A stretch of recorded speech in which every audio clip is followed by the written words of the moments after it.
welcome to the newest installment of the Climate and Coordination RCast. Um, Today we have a couple of very interesting topics for you that we thought might be highly relevant to your blockchain and human life. So I guess we'll just get started with the first one here. I'm not really sure which one we should do first, but I guess I am going to talk about this first one first. And I linked it in the chat if anybody is curious about reading either of these stories. The first one is from The Guardian. This is from Friday, February 21st, so it's quite recent. And it's a climate change story, and the headline says, JPMorgan economists warn climate crisis is threat to human race.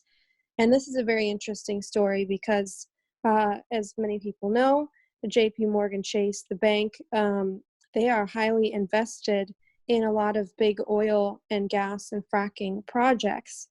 And basically what happened was this was an internal report that was done by some economists, and it was leaked out. It was written in January, so it's only about a month old. And this is a very scathing report and really criticizes the bank for what they're doing, but it sounds like they're starting to wake up and realize that they need to change their investment strategy. But it's a pretty scathing report. There's a quote here that says, although precise predictions are not possible, it is clear that the Earth is on an unsustainable trajectory. Something will have to change at some point if the human race is going to survive. And then it also talks about how it needs to radically diversify and sort of decarbonize its financial portfolio to avoid risk, because these assets are becoming less and less profitable. Never mind, of course, the point about the human race. So anyway, I just thought this was a really interesting story because every week we're seeing there's more and more financial institutions who historically have done a lot of the funding of these projects that are starting to themselves wake up and see that a change needs to be made. So anyway, that's the first story. If anybody has any comments about that, I just thought it was a little bit inspiring to see that come out. I'd like to just make a quick comment, hopefully. Yeah, please. So the thing that to me is so significant about this one, for the last few weeks, we've been talking about how BlackRock, has made major moves. Goldman Sachs, the biggest investment companies in the world are literally shifting away from oil to renewable energy because they know that's where the money is, right? So the market has spoken. The thing that's more significant about this particular move, and the one the article you pointed out is an internal document. But they've made an announcement that they are going to restrict financing for coal, Arctic oil, and gas. JPMorgan, if there is one entity on the planet that has contributed more to the rise in oil consumption, JPMorgan rose with that rise right from the beginning. So I think that this is particularly significant, that it's JPMorgan that's saying these things now. Because to me, that truly does represent that the shift is occurred. 2020 is the year that the free market has spoken. There's no turning back now. And to me, that's, I wasn't expecting that to happen this quickly. I was think there's a parallel, Daryl. There's a really interesting parallel to this move by JPMorgan Chase, who essentially calling out climate change and saying we've got to do something about it. So if you go back to the middle of 1985, apartheid was still very much the dominant force in South Africa. Mandela was still in jail. Black people did not have a vote. And through a lengthy period that predated 1985, the ANC and all of those organizations looking to fight for freedom in South Africa and for a proper franchise in South Africa, were doing their little bit. And if any of you guys were out an anti-apartheid march at any point in your lives, you were doing your bit too. In an 87, Reagan's veto was overturned on sanctions. And so sanctions kicked in from the States shortly after 85. The reason I pick 85 is there were a lot of bannings in 85. So by the time, as the clock rolled on past 87, what happened was both with the support of people who were, anti-apartheid supporters, and all the press that included, and with the support of sanctions from the United States and other countries, alas, not the United Kingdom, something I'm totally ashamed of. South Africa was looking to be in an ungovernable state sometime in the mid-1990s. And that did not go unnoticed by big enterprise. So somewhere around 1987, Thabo Mbeki, Ronnie Kasrils, and Aziz Pahad, three of the most high-ranking officials within the ANC, part of the council for the ANC, and obviously Thabo becomes the president after Mandela. These three were speaking, as they do, at these, it's almost like ladies that lunch in London, but it's not just ladies, it's also businessmen that come, interested parties. And Thabo was giving a speech, and he was door-stopped on his way out by a guy who became well known. I can't remember his last name, Andrew something. He also helped to negotiate the ceasefire in Ireland afterwards. But what happened was this guy, Andrew, had been hired by De Beers, or it may not be De Beers, it's one of the diamond companies, who realized it was in their interest suddenly to see the ending of apartheid and a franchise in South Africa. And that's the parallel. At some point, big business realizes that it is not profitable and will not be profitable. They take the longer view than others that put their heads in the sand and say, this isn't profitable, we need to change. And you're right to be, I think, quite happy about seeing this, as I certainly am, because I think this is the beginning of big enterprise, big business, who have all the money and largely all the power that money affords them. Suddenly, they're realizing it's their future too. That's correct. Yeah. Well, Steve, thanks so much for joining us. If anybody doesn't know Steve of Ross-Talbot, he's a board member of our chain and a very smart guy. So this is very good to have you on. There's a second story that I wanted to mention. Unless there's any other comments about that one, of course, you can always come back to it. But this one is more of a blockchain story, and I thought it would be highly relevant, also kind of connected to the last one. This is from February 22nd, and it was published on Yahoo Finance, but it looks like it was originally published on a publication called Access Wire. And this is, I guess it's written by a company, a German blockchain energy project company called LCG Energy. And I don't really know anything about them, except for what I've learned from this brief article, where they talk about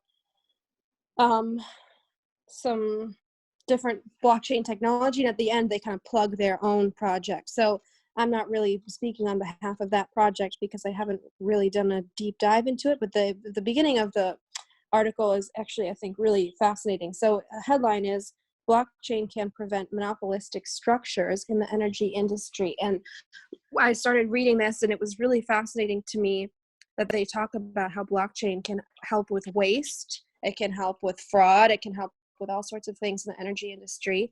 And when I was thinking about monopolies in the energy industry, I was thinking a lot about a company called PG&E, Pacific Gas and Electric, which if you just Google them or go on their Wikipedia, they have so many problems. They have a total monopoly on the gas supply for Northern California, which is not very far from me. And they've also just recently gone bankrupt because they were one of the causes one of the main causes, their equipment malfunctioning, was one of the causes of a lot of the worst fire seasons that California has ever seen. And they also have done some terrible things to the environment. Aside from that, they've dumped dirty, toxic water into nature, and they've done horrible things. But PG&E has a total monopoly, and people really don't have another choice, and now they're going bankrupt. And so, you know, people are wondering where they're going to get their power from. So anyway, I thought this is a really interesting article. It really talks about how the big oil providers, they really have more power, but people don't really realize how much power the electricity providers have. And it just seems like a really apropos thing to talk about with, you know, where our chain is at now. So I'm not sure if you guys got a chance to check this out. I just put it in the chat a few minutes ago. You know, there's about, to my knowledge, there's somewhere in the region of 30 startup companies in Europe looking at what they call smart energy. So smart charging, smart energy. And I know that there's been endeavors in the United States to do the same thing, particularly in California. What's in, and a lot of people have been predicting this thing called, you know, they went from the Internet of Things, IoT, and in the energy space, it's the Internet of Energy. It's the new buzz phrase in the energy world. And because of my association with Electric Miles, it's something I've been looking into quite deeply. So it was quite interesting when you sent the article over, because they're one of the companies. What's interesting from a blockchain perspective is the notion that the Internet of Energy can democratize production of energy. Because there you are sitting there with your, you know, several Tesla batteries holding energy that you generated in the sunny day and then consuming it in the evening. And big utilities are the same. So, you know, you've got the not enough wind turbines in California. I'm told there aren't enough. And you've got all the solar power producers, but they can't hold the energy for very long. So one of the challenges to the area is actually a physical change in battery technology. And the problem is that when you look at the year in terms of energy, January and December obviously are pretty low months. And what you really need is to hold the energy for a year. If you can hold the energy for a year, you can smooth everything out. What gets interesting at a local level, because I think that's where big changes can come, is if we all have our battery technology, we can give back to the grid, and we can trade directly with people through the grid. The grid will take a fee, but we can trade energy directly with our friends and family and people we don't know if you've got a trusted blockchain. But when I looked into it, why, you know, I asked a few people and who are in the space and they're sort of subject matter experts. I said, well, why hasn't peer-to-peer energy trading taken off? There's been lots of attempts, but it's never really taken off. And these guys that are mentioned in the article are looking at that space in large part. And it turns out the reason why it's been difficult to get people to use it, and they tried it in Norway, where the battery density is above 50%. So there's lots of producer consumers. And the reason was relatively simple. It was that the user interface, the user experience, was way too cumbersome for people to bother. I mean, they might be really bothered and do lots of configuration on their laptop, but that's kind of a personal relationship they've got. They don't have a personal relationship with their energy in the same way. And so there's a need to wrap up the user experience and enable, in effect, kind of what we did with our song, which is templated smart contracts that act on your behalf, and so can buy and sell energy from other peers in the network. And I think that from what I've been seeing in the sort of investment world, this is kind of like the hottest topic right now. If you can come up with a blockchain that can do this for peer-to-peer, small producer consumer like a home, then you can also solve the problems that the big renewable energy suppliers have in smoothing out the energy distribution over the year. So that was kind of my thoughts on that one. I thought it was it's been totally in line with what I've been reading, and very interesting. But to have a blockchain to do that, if you want to democratize energy, if that is indeed the wider goal, and there's a lot of suggestions by political pundits that that would be a good idea because of the power that those energy companies have over us, and they rarely exercise it for us, they exercise it over us. But democratizing energy would take away some of their power. It wouldn't remove centralization, but centralization in the energy industry is definitely at a peak. And that's the challenge to blockchain technology. So you can't do it without a highly scalable, secure, trusted blockchain that's public. ... That sort of leads you to where you got to look.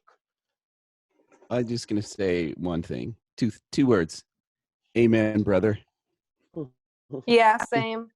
Totally. You I mean, so eloquently put, Steve, like you just nailed it. Like that is it, right?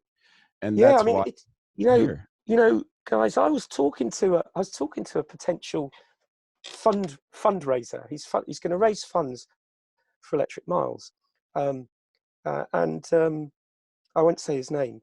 He totally gets it, and he wants your electric miles started off being smart charging, but now, because I've been acting as their CTO for a little while, now they've switched the pitch to be what smart charging is the MVP, first two rungs on the ladder to build the peer-to-peer energy trading.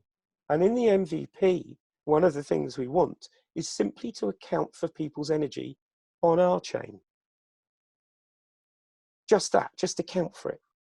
Nothing else, right? Not selling, it's just recording it like a log, just to do the integration for the MVP. Because post the MVP, there's a lot of belief in electric miles and beyond that the demand curve for electric vehicles is going super strong. In the UK, they just passed legislation to ban petrol vehicles from being sold new by 2035. There's 35 million vehicles in the United Kingdom alone. There's only 155,000 registered electric vehicles. So the minute somebody's got an electric vehicle, they've got a battery. The minute they have one battery, they'll start thinking about their house. And so what you'll get is this snowballing effect of a move to be much more sustainable, much more green. Battery prices will come down. Battery technology will improve. And if we can put in place this democratization of energy, we can also change the society that we live in so that we will no longer be a carbon-based society. What we'll be is a silicon-based society.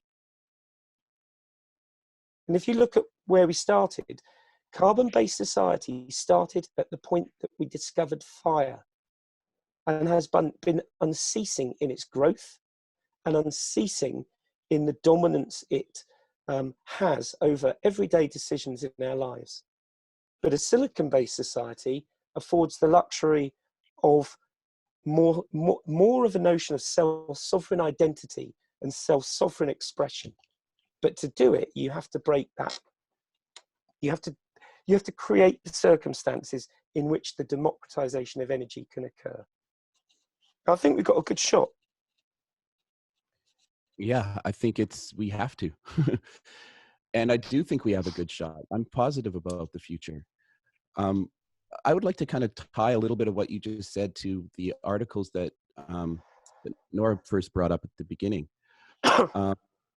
The JPMorgan article, I'm going to just do a quote from the article here. It says, the investment bank says climate change reflects a global market failure in the sense that producers and consumers of CO2 emissions do not pay for the climate damage that results. They are basically talking about externalities. And it's shocking to hear them actually confront them. And so they say to reverse this, it highlights the need for a global carbon tax. So they're literally realizing that they have to take those externalities into account in their future economic forecasting. That is, to me, to hear JPMorgan say that is just incredible. The whole reality is that we are living in a transition time where, as Johan Galtung talks about, the empires that rise and fall from an energy source. The whole way that empires rise and fall is around an energy source. And we're witnessing the fall of oil in 2020, with the nail in the coffin being placed by the markets. So now we're entering a new era of a new energy source. And if you believe Elon Musk, it will come from the sun. And at the same time, we have to also put an end to the whole notion of empire. As Greg keeps saying, it's not even a sustainable situation we're after. It's a regenerative situation. So we're literally looking at a whole new place for humanity. We're heading towards a new energy source that will be a global energy source. So there will no longer be this empires that have to rise and fall and defeat and wage war. Yeah, totally. Funnily enough, the thing that they said, JPMorgan Chase, is to some extent echoed by Greta Thunberg. She happens to be in sunny Bristol today. And what she said was... that huge climate event, right? Isn't there a huge protest? Yeah. Too far for me to go, but my goddaughter's there with her daughter, my sort of granddaughter. They're there. But she referred to politicians and the media in particular as sweeping their mess under the rug. That was her phrase, sweeping their mess under the rug. And I think, when again, the parallel back to the apartheid days, it wasn't the politicians that ultimately, who were in power, that changed it. It was the economics of the situation, the realization that life in South Africa was not sustainable under apartheid. In the same way that I think big businesses like JPMorgan Chase, and I'm sure there will be others, will recognize the same. It'd be interesting to reflect in a year, how many big businesses have got, particularly say in investment banking, how many have got green portfolios that they offer for pension holders, so that you can choose where your pension goes and how it grows. It would be interesting to see how that changes financial services, and it would be interesting to see if this Internet of Energy starts to form, what the response will be from the large energy producers, particularly the petrochemical guys. And they've got to pull their socks up really quick, because they will be, if we combine renewable energies with the research and development in making that better, with the new technology of scalable blockchains, not necessarily our chain now, but whatever will be son of our chain in the future, it will render the petrochemical industry pointless. So they better get their skates on and start doing other things with their money. Yeah, and that's realized because it's cheaper. It's cheaper now. So I totally agree with all of that. I wanted to just interject a little something that you mentioned, Steve. Well, you were kind of mentioning it about the battery, sort of the race to store all this energy, so we can have it whenever we need it and we can trade it and all that stuff. Yeah. Like, I've just been doing, obviously a lot of research for these calls and just in my own life too. And it seems like there's such a poverty of ambition. People are like, oh, well, we need to get over to clean energy, but here's all the reasons we can't do it. We don't have enough batteries. We don't have enough this. We don't have enough that. And it's like, yeah, well, if we don't build it, we're not going to have it. Like, when we started out with the, oil and gas infrastructure, I'm sure there are people like that were saying, oh my God, we're going to have a gas station on every corner. Who's going to build those? Well, somebody did, and like, it's just sad that there's a poverty of ambition. And I know that, Tesla is working so hard on their battery factory, which I think is like one of the largest buildings in America. I think it's in America. I need to check it out. But anyway, I know that they're racing to try to get these batteries ready. And then, sometimes you get a little discouraged by seeing like, sometimes people post memes or photos of like, a Tesla charging station that's totally flooded from a climate disaster. And you're like, okay, this is not happening fast enough. But I just think it's sad that there's so many people, and maybe it's not as many as I think, but if you go on to any like mainstream media source, they'll say, whoa, we need 100 times more this than we have. And, it's like, well, then just build it. You know what I mean? Like, we built this crazy, complicated, energy intensive, expensive, environmentally destructive infrastructure. So that means that we can build one that is, might take some time, but it's not those things. You know what I mean? Like, people completely forget about the fact that we already have a very complex infrastructure. So anyway, it's just. Yeah, the batteries, incidentally, that you mentioned, the battery not the factory, but the big battery installation is in Australia. And I posted a little link Oh, to yeah. the Okay. movie, Yeah, thank you. right? And the YouTube movie, interestingly, this plays right into what you said just now. So the movie, essentially, the YouTube movie, is this guy talking. He goes back to basics about how long battery technology can store energy for, and he looks at all of the different electricity producing mechanisms and what they look like over the year, and determines where the gap is, and that this gap needs to be filled by storing of energy.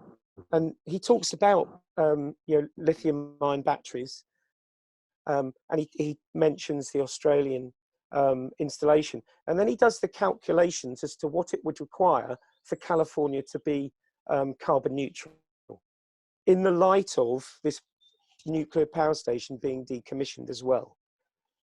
It's a 2019 video, so it's quite recent.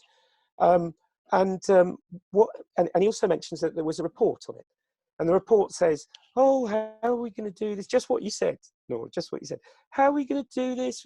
Not enough batteries, blah blah blah. He does the calculations in the movie, and nails it.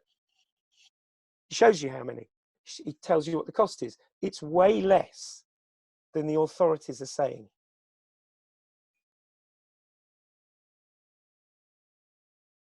So they should just get on and do it. They should just get on and do it. I completely agree.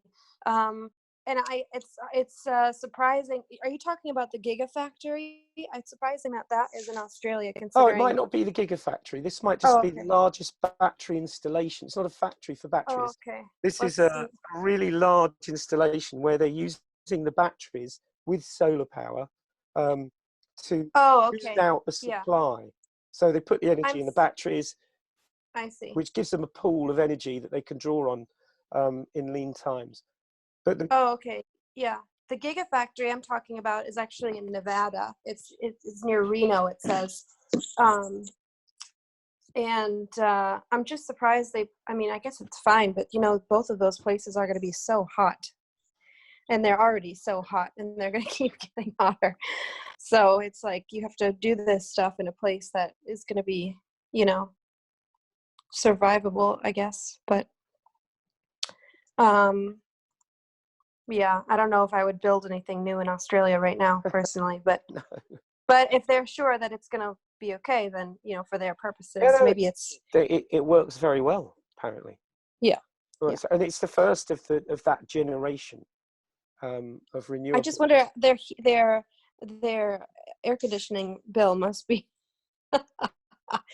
incredible. And actually, there are places like, I was just reading an article about this when I was doing research for this call.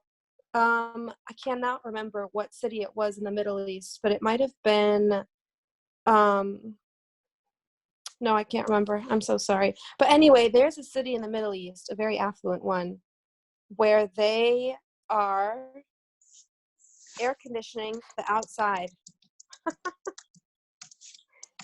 which means they're like actually paying to have cold air blown around places where people walk, and it's so expensive.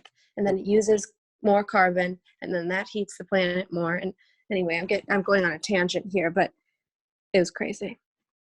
Yeah, I mean, we do need to get away from lithium, really. I mean, it's a really nasty substance. And I'm kind of hoping that there's going to be some breakthroughs in sodium-based batteries. Because yeah, I mean, aren't we also trying to break away from the type of nuclear we have right now? People are trying to, they want thorium or something, which is they want to go from, I can never remember which way around it is, and if anyone knows and I'm wrong, correct me. But they're going from fission to fusion. Yeah, that's right. Right. So in Europe, there's a huge site in France, in the Sophia Antipolis, which is sort of a tech hub on the Med, and they're kind of trying to build the first really scaled up fusion reactor, and of course that has no waste, and that's but as I understand it, there's still a lot of technical issues around fusion. I mean, one of the main things that people are worried about is, they haven't been able to do cold fusion, which, so to date has been a kind of National Enquirer kind of research program. But without something, then you end up with, temperatures as hot as the interior of the sun, and it's not a good idea to have that on planet Earth when you've got a giant fusion reactor in the middle of the solar system. That's kind of been the argument from the other side. Yeah, and they've got a lot of, you're right, they've got a lot of wood to chop, because they've only done this in the lab, and it's not cold fusion either. So there's a lot of wood to chop. There's a lot of money being put into it. But whether we get anything, it could be 50 years from now. Well, we don't have 50 years. Yeah, exactly. So maybe it's a solution down the road. Maybe it's not. Maybe there were other ways of harnessing the power of the sun where it's not on Earth. But those are too far away for that to be the savior. The savior's got to be ultimately a change in behavior to break that stranglehold that the carbon economy has over our lives, and that requires changing a lot of things, potentially changing how we view wealth. So instead of wealth being what's in the bank and what assets I have, it incorporates health and well-being. Yeah, that's the economy I want to be in. I know that you guys will probably share the same sentiments on that. Yeah, I mean, I think the Prime Minister of New Zealand has the right idea. She's going for the right thing. But someone, I think a couple of people, echo the sentiment of they should just get on with it. And a lot of just getting on with things has to do with the interface to existing jurisdictions and existing legal infrastructure. And when it comes to utilities, for example, it's really hard to just get on with it, because there's a lot of legal infrastructure wrapped around utilities for obvious reasons.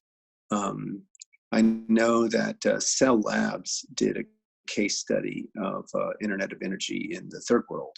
And what they found was that the biggest stumbling block had nothing to do with technology, although there are significant technological challenges, but it had everything to do with the local politics.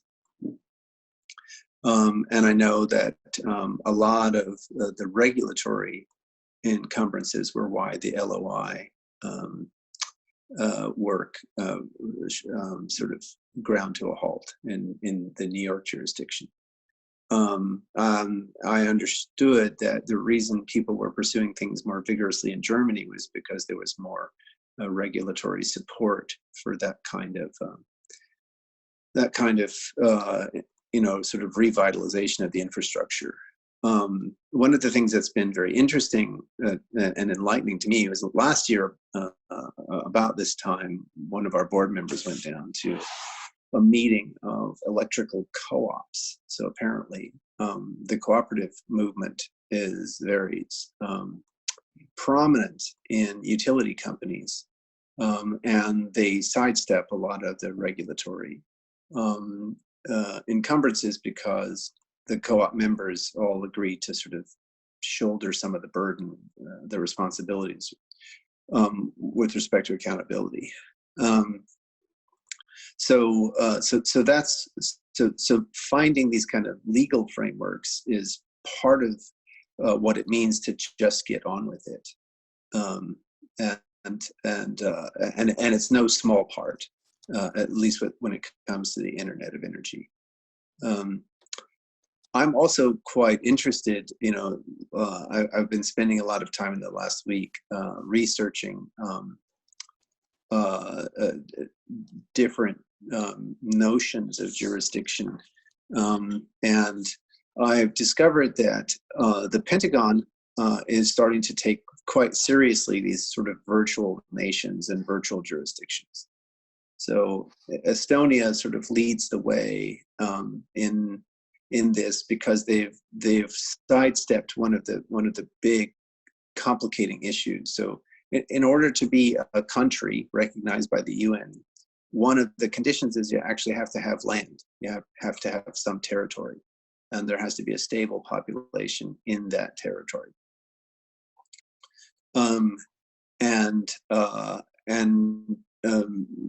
Before you'll be recognized as a country. There are nations without countries. There are lots of those.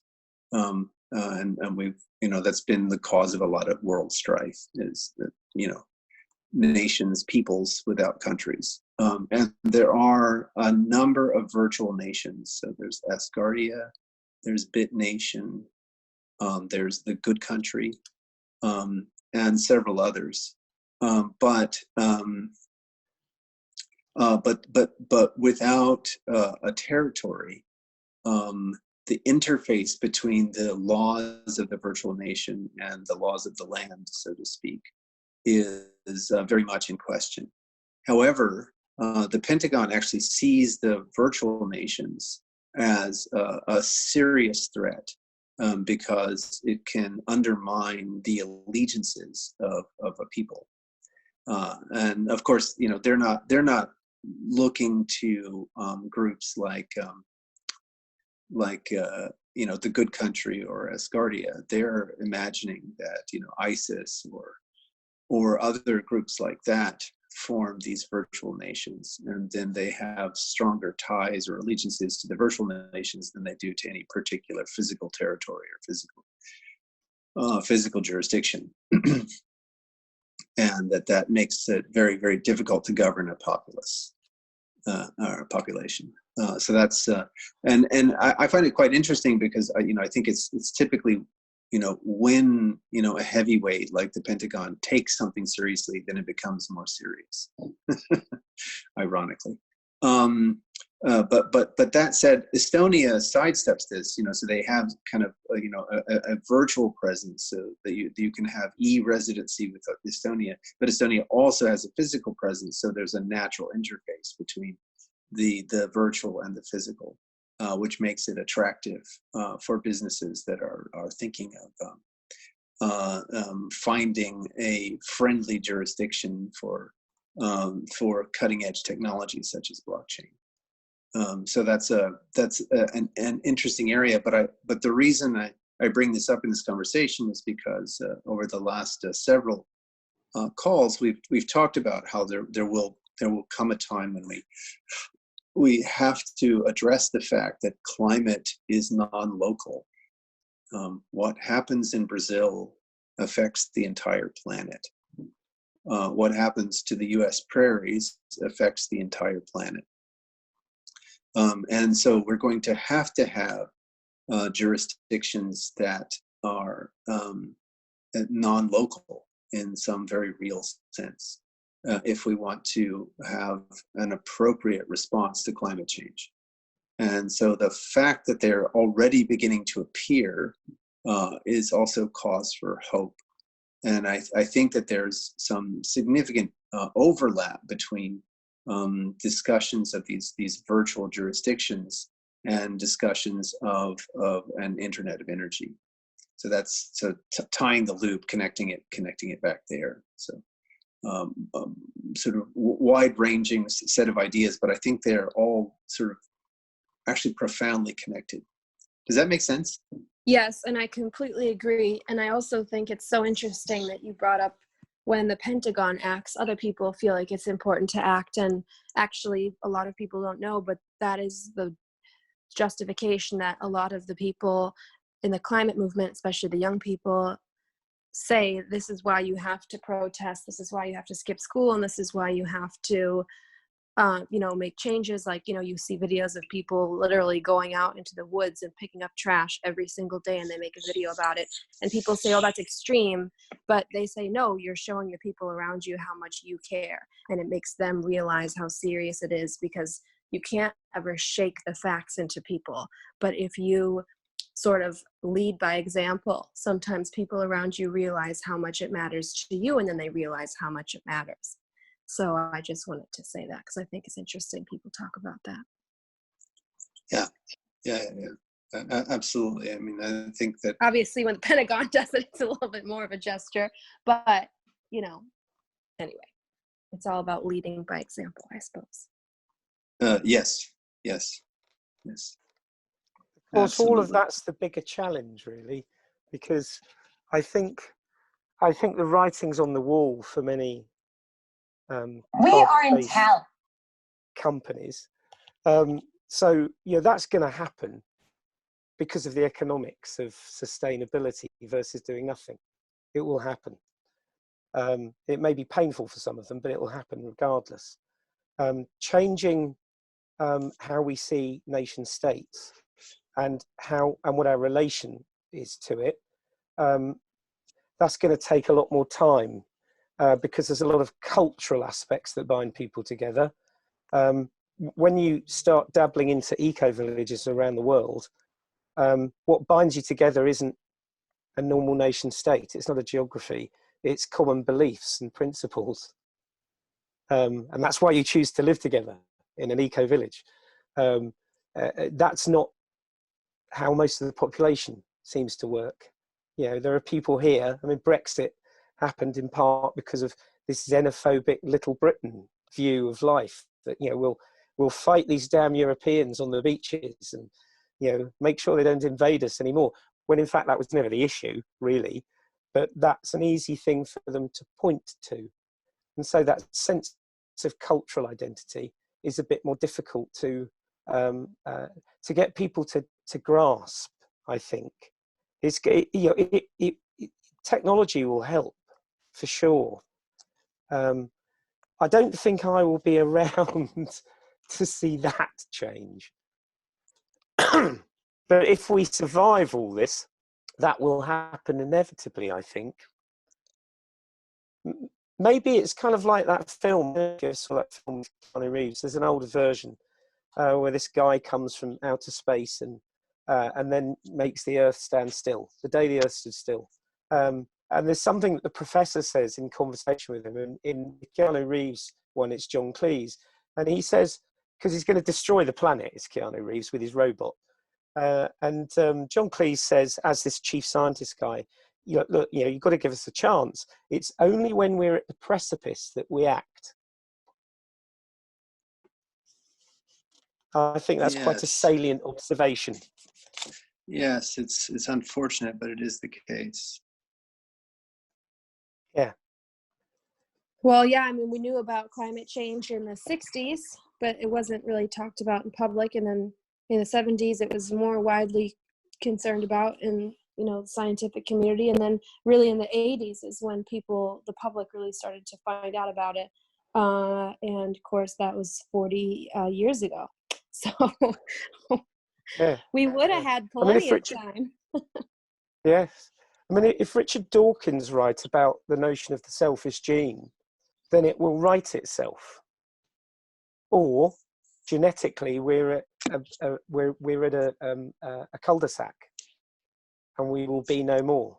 So we either write it, and it's driven by the selfish gene principle on an individual and collective level. And if we don't, well, then we know what is in store. I think everyone would like, everyone would like. I mean, it's kind of interesting. Listen, if you ever get the chance, listen to any podcast or anything by James Lovelock, because he's so matter of fact about this. It's untrue. His advice is carry on trying to change things as we are, but at the same time, make sure that your children are empowered to survive a bad time. Yeah. Wise. Yeah, Very wise. That's exactly right. That's the way. But maybe we won't have as bad a time as we could have if we succeed. Yeah, and you've got to try. I mean, that is part of the human condition, is trying stuff. Otherwise, we wouldn't have evolved. So we've got to try individually and collectively. I mean, my goddaughter, who was at the Greta Thunberg thing, she started this little tiny business of hers where she's selling sustainable products. So her aim's to get rid of all plastic and all that stuff. And one of the things that's really taken off are beeswax infused material instead of using cling film. And you can buy a pot of beeswax and make them yourself, or you can buy them and get the pot of beeswax and refresh them when they start to not look so good. But little actions like that are just as important as the big ones. We know that to both to our cost and perhaps whatever's the reverse of our cost. In that we are an embodiment of digital decentralization in our chain.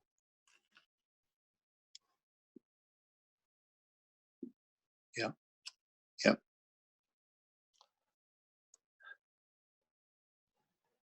If anyone wants any beeswax wraps, let's do it. Greg, that's your next business venture. Actually, you've got bees. You've got the bees. I'm so there's certain things in my life that I've really tried to keep out of commerce. My bees, for example, they're just for me and my family and nonsense. We live in a capitalistic society. You've got to drill. Yeah, drill for that honey. Drill for that honey. What kind of profit is your hobby for you and your family yielding you these days? What's the return on investment with that? Well, the return on investment is in fact the community. And one of the things that I've done, I didn't do it last year, but quite frequently during honey harvest, I just invite the community over, and their job is to help me spin the honey spinner, the honey extractor, because it's a hand crank device, and everyone walks away with a jar of honey.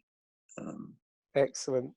Yeah, we've got bees as well, Nora, and we've got a couple of hives. They dumped a whole bunch of honey.